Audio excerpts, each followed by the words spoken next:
So in this video, I'm going to talk to you about how intentional God is and how your God-given dream never dies.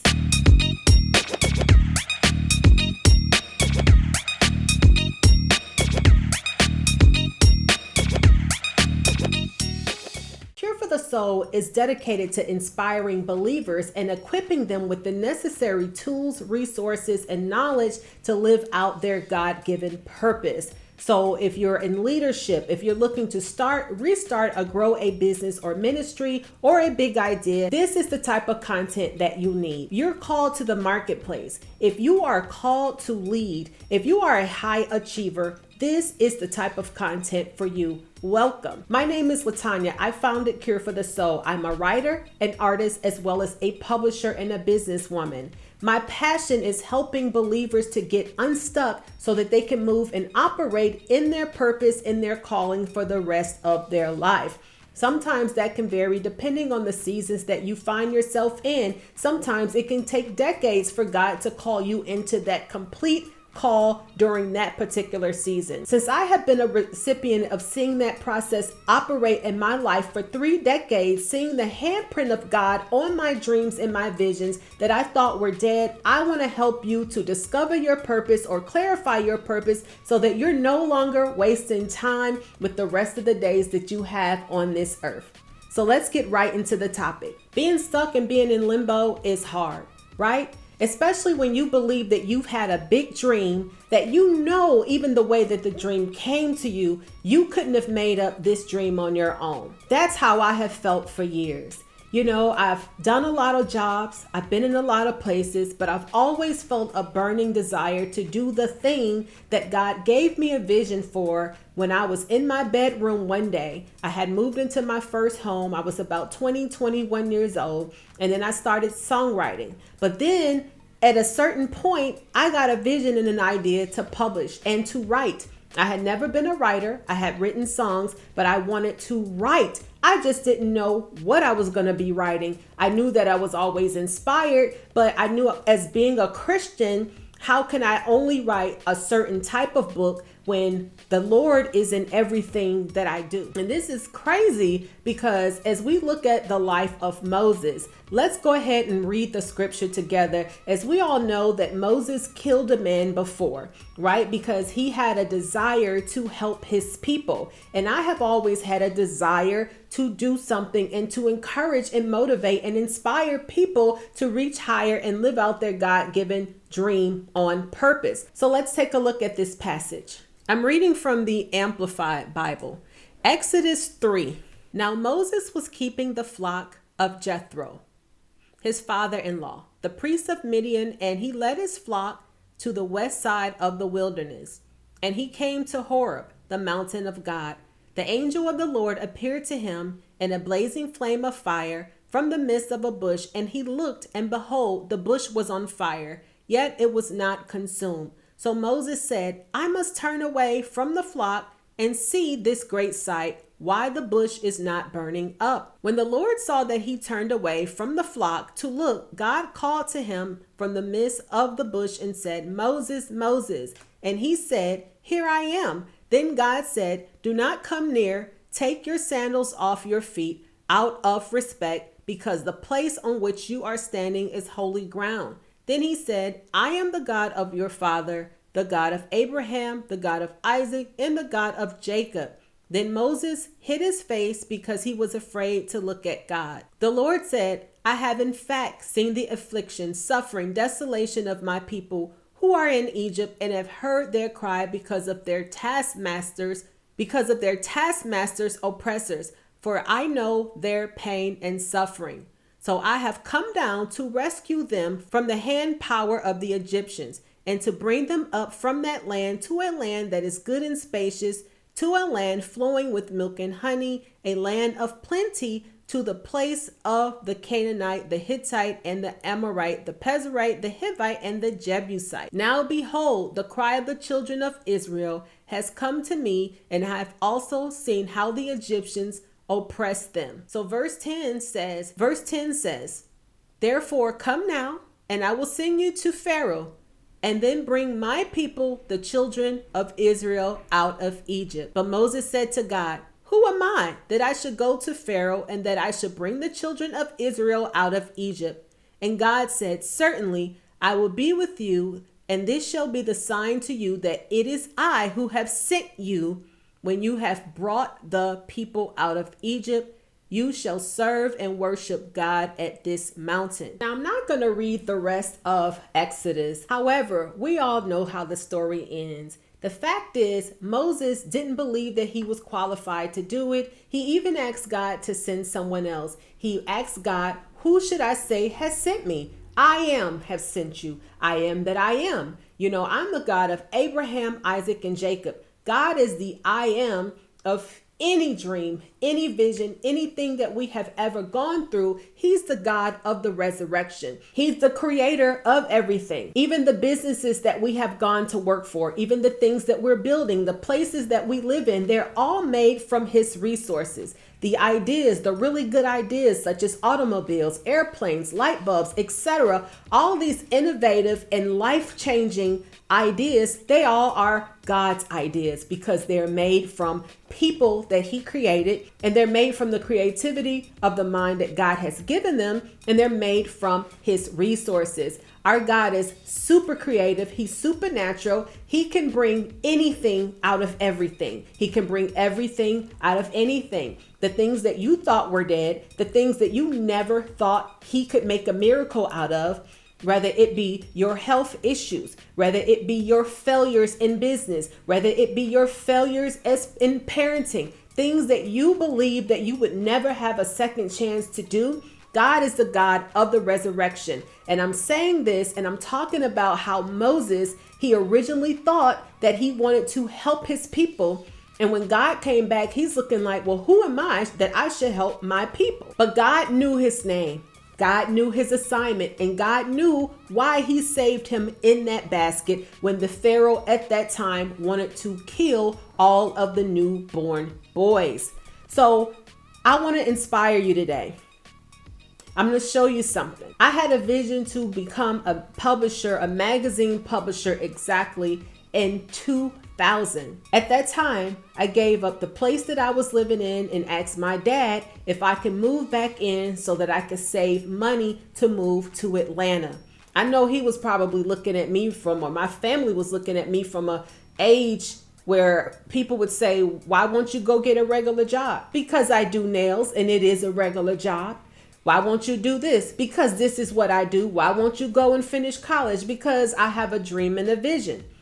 The thing is this, although I thought I could never recover from some of the failures that I had gone through, I didn't even believe that God had a plan or a purpose for my life that where I can do anything such as what I'm doing in this season. That's why I didn't keep a lot of the things from my songs that I've written, a lot of the magazine files that I had.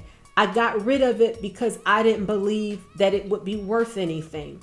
And at a certain point, believe it or not, I was going to get rid of some of my artwork in a way where I wouldn't throw it in the trash, but it was just to a point where I had to keep carrying it around. And see, that's the thing. That's why I believe that now I'm searching for things that I did not feel like carrying around anymore.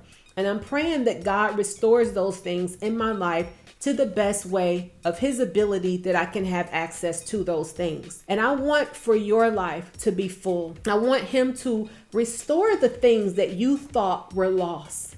If you don't even know what you're supposed to be doing, even if you have a business or you have a ministry, he may pivot you to speak to a specific audience in this season.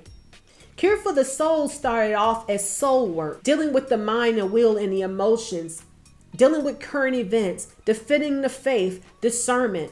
Now, I'm still going to be dealing with the mind, the will, and the emotions, the soul, because the people who this content is going to be for, these are areas that we're going to have to get right if we're in leadership, if we're in ministry, if we have a nonprofit, if we have a business, if we're parents, if we want to be successful in marriage and meeting and achieving our goals. And speaking of meeting and exceeding goals, this is the Dream Big Goal Setting Guide and Planner, a 2-step process to get you unstuck.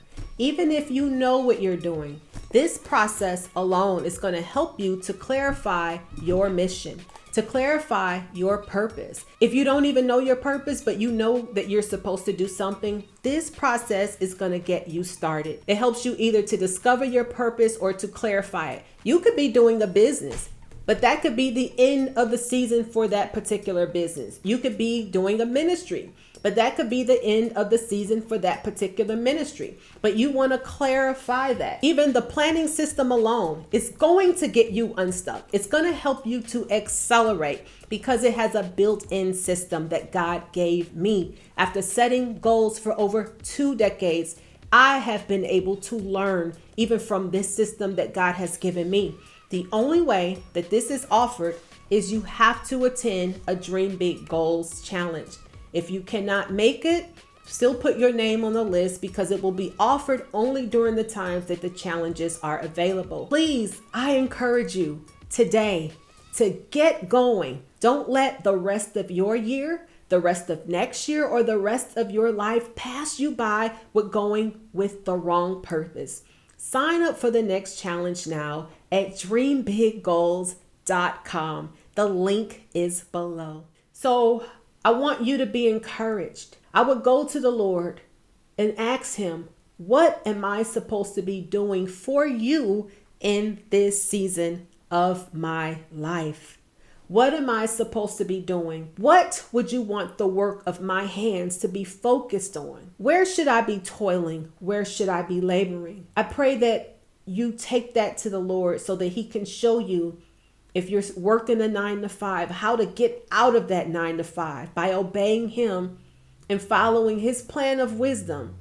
If you have a business and it's stuck, or if you put a business aside that you were working on and it's stuck, it is time for that resurrection season. It's time for you to become the leader that you were originally called to be. So here is my first newsstand issue. It had distribution nationally. Now I believe that this magazine had a print run of maybe between 8 and 10,000. I cannot remember because I'm trying to even remember the company that I work with that printed it for me. This is one of the files that was recovered when I went to Atlanta. One of the files that I thought was completely lost. The magazine that I had, Industry Status, even the vision for it, the way it was done was unique. It wasn't a mainstream magazine to focus like a Essence or an Ebony magazine or a magazine that talked about the celebrity. This magazine particularly highlighted behind the scenes of media, entertainment, and fashion. And as I look back on it, it was clear about the target market and who it reached. Although it will dip over into mainstream, this was about the tastemakers, the people that never got to see the front of the camera, the people that made the music, that wrote the screenplays, the people that worked on the camera and did all the editing and the video editing, recording studio engineers. This was that magazine. In this publisher's voice, I even talked about a setback that I had between trying to get the magazine published. And what do you know? Here I mention God. God was the only one who could handle the situation. Although the setback was indeed another learning experience, God turned things around in a matter of 2 weeks and blessed Industry Status with abundance. With the situation that I faced and the ability to move on with only minor setbacks, the issue means more to me than any amount of money. First, it's Industry Status's first official issue. Second, we made it to newsstands. And the third, the setback turned into a blessing. You see how I doubted that God was in this? I wrote it off as something that he never wanted for me. And to my friend Tamika with Mustard Seed Faith, we were having conversations about my experiences as a magazine publisher and all of the rooms that I was able to access because I was pressed, and all the opportunities that I was able to help other people experience as a part of their lives. And she encouraged me to start bringing up these stories. And as I have gone on and reflected with some of these stories, I I am in awe of what God has done in my life. Here's my editor, Krista.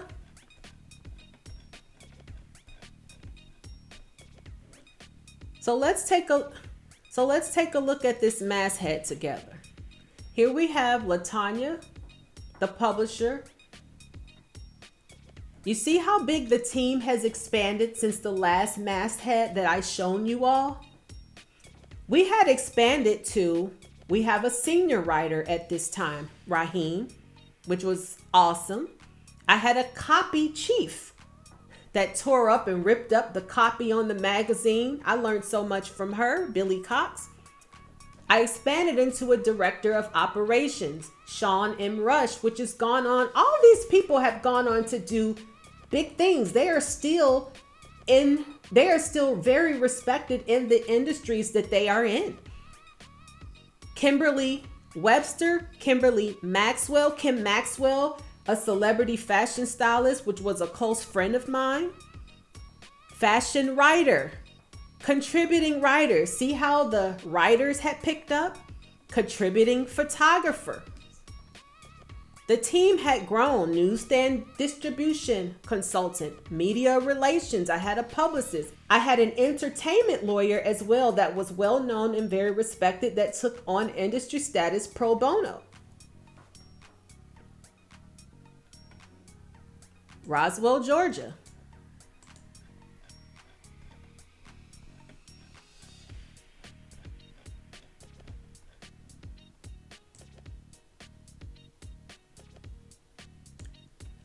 So this is what I want to share with you. This is a big deal.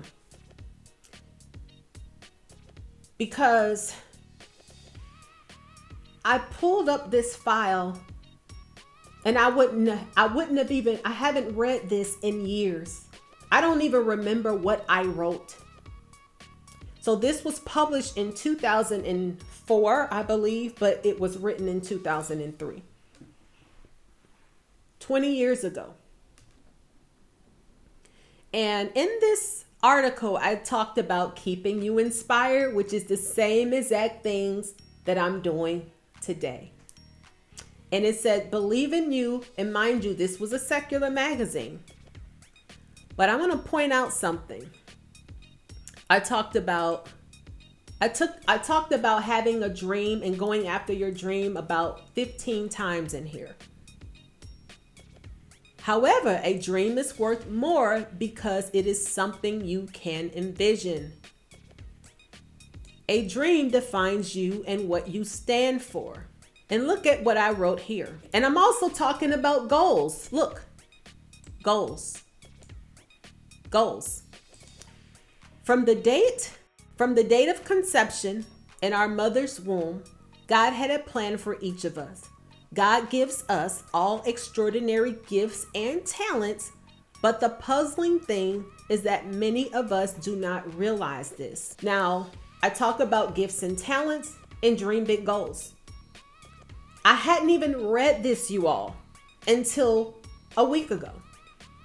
This has been sitting dormant probably since I've written it and published it in the magazine. I had no desire and never thought about going back and reading it. So I talk about faith, vision, dream.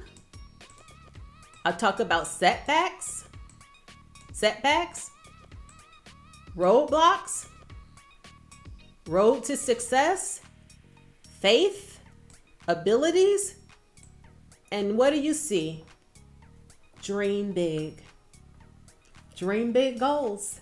I talked about dreaming big 20 years ago in writing. This is one of my first published writings, you all. And again, dreams are the beginning of something exciting and new for your life.